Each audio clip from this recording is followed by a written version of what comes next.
Hello guys, good morning. আশা করি তোমরা ভালো আছো এবং সুস্থ আছো। আমিও ভালো আছি। তো আমি চলে এসেছি তোমাদের কাছে একটা নতুন ব্লগ নিয়ে। তো ভিডিওটি ভালো লাগলে অবশ্যই আমার চ্যানেলটিকে লাইক, শেয়ার, সাবস্ক্রাইব করতে ভুলো না। আর সাবস্ক্রাইবের পাশে একটা বেল আইকন থাকবে, সেটা অবশ্যই চেপে দেবো, তাহলে আমার নতুন নতুন ভিডিও তোমাদের কাছে চটজলদি পৌঁছে যাবে। দেখতেই পাচ্ছ আমি সকাল সকাল স্নান ধান করে কাচাকুচি করে ছাদে নিয়ে চলে এসেছি এগুলো তাড়াতাড়ি মেলে দেওয়ার জন্য। কিন্তু শুকোতে হবে, আবার খুব বেলা হয়ে গেলে রোদ্রে কাপড়গুলো চলে যেতে পারে, তার জন্য ওপরে উঠে গেছি। তো আবার মারা ডাক্তারের কাছে গিয়েছে, ওর জন্য আমি তাড়াতাড়ি সকাল সকাল স্নান করে নিয়েছি, বাবুকে ওদেরকে ধরিয়ে দিয়েছি যে তোমরা ধরে থাকো, তোমরা আবার চলে গেলে আমি তো আবার ওকে ধরাতে পারবো না, আবার স্নান কী করে করবো, আবার তো আমাদের কটা বাজবে না বাজবে কোনো আবার ঠিক নেই। তো চলো নিচে যাওয়া যাক। আর এদিকে মারা ডাক্তারের কাছে যাবে, ডাক্তার যে কী বলবে, কবে যে মানে অপারেশনের কথা বলবে, কবে ডেট দিবে, ওটাই টেনশন চারিপাশে ঘুরছে। তার ওটা একটা টেনশন তো আছেই বলো বাড়ি। তো আমি নিচে গেলেই মারা বেরিয়ে যাবে, কারণ মারা রেডি হয়েই আছে। তো মারা আসার অপেক্ষায়, দিদিও গেল সাথে, সুজিতও যাবে, আর এদিকে মানে আমার নন্দুও যাবে সাথে করে, নিয়ে যাবে। তো ওইদিকে মারা বেরিয়ে গেছে, আর এদিকে আমি আমার বাবুকে নিয়ে পাশের দোকানে একটা পাওয়া যায় ডালপুরি আর সবজি, ওগুলো নিয়ে চলে আসলাম। ভাবলাম যে কীভাবে রান্না করবো বাবুকে নিয়ে। ওর জন্য তো ডাল বসিয়ে দিয়েছি, ডালের মধ্যে সবজি বসিয়ে দিয়েছি, ওগুলোকে খাইয়ে দেবো। তো আমি আবার এগুলো নিয়ে আসলাম, এগুলো আমি বাবুকে দিচ্ছি। তো ও এবার খায় না, ওসব ঝাল লাগবে, ছোটো বাচ্চা তো তার জন্য আমি আবার চটজলদি খেয়ে নিলাম। আবার কীভাবে যে রান্না করব তার নেই ঠিক, ওই জন্য তো দেখা যাক, দিদা আসুক, দিদা আসার কথা আছে আজকে। এদিকে বাবুকে দেখো আমি খাচ্ছি, আর এদিকে বাবু দুষ্টুমি করছে। এইভাবে কি আর ভিডিও করা যায় না, এইভাবে খাওয়া যায়? সেই জন্য আর ভিডিও করা খাওয়া কিছুই হলো না ঠিকঠাকভাবে। তো খেয়েছি, না খাওয়া না। আর এইদিকে দেখো এগুলো সব শুকিয়ে গেছে, মানে খুব একটা শুকায়নি, মানে একটু নিচের দিকে হালকা হালকা ভেজা ভেজা হয়ে আছে। আমি ভাবলাম এগুলো তুলে নিই, না তুললে আবার রং চলে যেতে পারে। তো এগুলো তুলে নিয়ে ছায়াতে রেখে দেবো। তো চলো।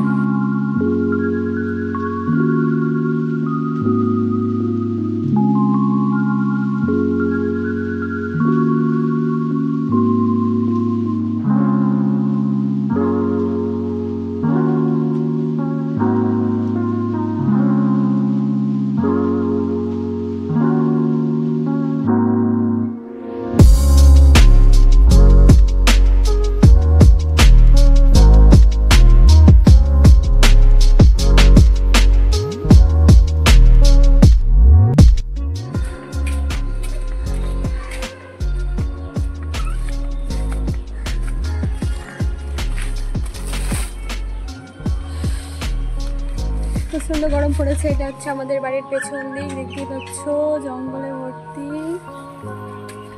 এখানে আমরা এটা ওটা ফেলি নোংরা টোংরা। চলো আমাদের কাছে আম দেখাবো, দেখো।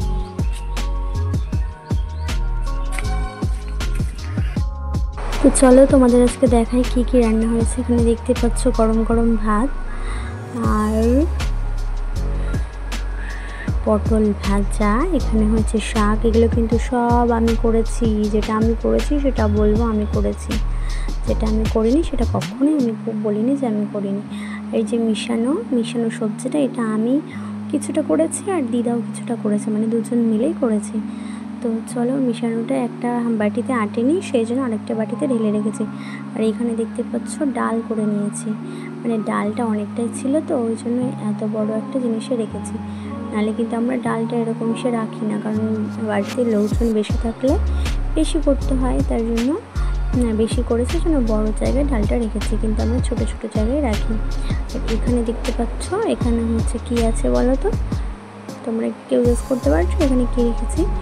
এখানে কিন্তু একটা বাটিতে আসেনি, ওই জন্য দুটো বাটিতে রেখেছি। এখানে পাঁপড় ভাজা, তো পাঁপড় ভাজা রেখে দিয়েছি। আজকে আমাদের এগুলোই রেসিপিটা হয়েছে, তো এগুলোই খেয়েছি আমরা। তো চলো, সব কাজ হয়ে গেছে। তো এবার বিকেলবেলা চলে এসেছি বিছানা গোছাতে, কারণ অনেক দিন হয়ে গেলে বিছানার চাদরটা চেঞ্জ করা হয়নি, তার জন্য ভাবলাম বিছানার চাদরটা চেঞ্জ করে দিই। তো বিছানার চাদর চেঞ্জ করলে পুরো ফ্রেশ ফিল লাগবে আমাকে, মানে ভালো লাগে আর কি। তো যাই হোক, অনেক দিন যেহেতু চেঞ্জ করিনি তো চেঞ্জটা করে নিলাম।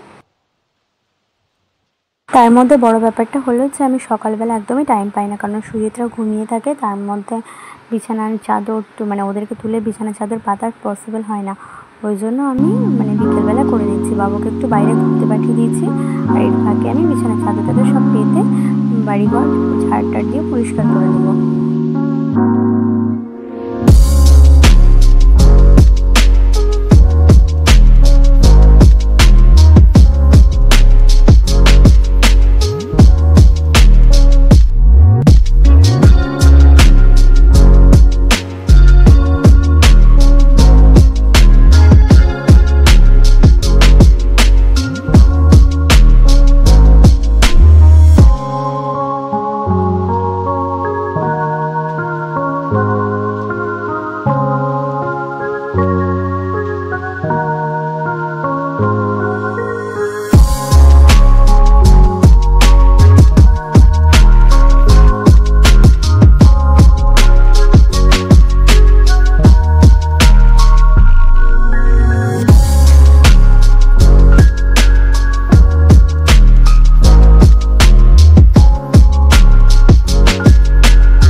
তো আমাদের বাড়ির পাশেই আমাদের বাড়ির পাশে তোমাদেরকে দেখাবো এবার ভালো মতন। তো আমাদের বাড়ির পাশে একটা ফার্নিচারের শোরুম আছে, বিশাল বড় এই শোরুমটা। এর মধ্যে এখানে ফ্রিজ, এসি, কুলার, মানে অল যাবতীয় জিনিস, অল ফার্নিচার, মানে অল ইলেকট্রনিক জিনিস সব কিছু পাওয়া যায় এখানে। তো বাড়ির পাশেই একদম। তো এখানে দেখতে পাচ্ছ ভেতরে ঢুকে পড়েছি, আর এখানে দেখো কত রকমের জিনিস, ভাবলাম তোমাদের সাথে একবার শেয়ার করে দিই। এখানে অনেক রকমের খুব সুন্দর সুন্দর জিনিস, তো ভালো লাগে, মানে যা দেখি তাই মনে হয় নিয়ে নিই। তার দাম দেখিয়ে দিলাম তোমাদেরকে, 2900 অনলি। তো খুব সুন্দর কোয়ালিটির জিনিস এখানে পাওয়া যায়, আর কেউ যদি চাও তো নিতে পারো। আর একদম সন্ধ্যাবেলা খিদে পেয়েছিল, তাই ভাবলাম কী নিব। আমাদের এখানে একটা নতুন দোকান খুলেছে, ঘুগনি, চপ, নানপুরি, মানে অনেক কিছুই পাওয়া যায়, এভরিথিং। তো আমি চপ আর ঘুগনি নিয়ে নিলাম। তো এখানে চপটা খেতে অতটা ভালো লাগলো না। তো চলো ভিডিওটি এই পর্যন্ত। ভিডিওটি যদি ভালো লাগে তো প্লিজ আমার চ্যানেলটিকে লাইক